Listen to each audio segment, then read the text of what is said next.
E tra i falò della tradizione dell'Epifania tra i più partecipati del veneziano. Quest'anno, nel rispetto delle restrizioni pandemiche, non si è potuto tenere, ma ciononostante resta il panevin della tradizione, che qui annuale si chiama Piro a Paroa. Ne racconta la storia, dalle origini contadine, il presidente della Proloco cittadina, Enrico Scotton. Il momento dell'accensione che viene affidato al bambino, perché una volta il fuoco c'era il famoso ceppo che veniva conservato nei caminetti, grandi camini delle case, veniva acceso dall'anziano e doveva durare tutto il periodo natalizio, il fuoco non poteva mai spegnersi, perché poi dal ceppo si prendeva con la torcia il fuoco per l'accensione della pilo a paro, che però questa volta non veniva fatta dal vecchio ma dal bambino. Prima del fuoco e delle sue faville, fondamentale la raccolta delle ramaglie, che poi verranno raccolte in fascine a creare la voluminosa catasta di legna.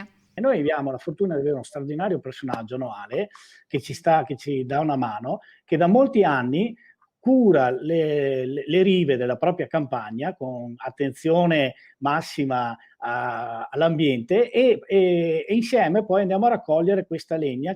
Tradizione che poi la sera dell'Epifania vede tutti insieme attorno al fuoco, riuniti grandi e piccini, per rivivere gli antichi riti ancora ricchi di significato, specie con l'attesissima lettura del pronostico dell'anno che verrà.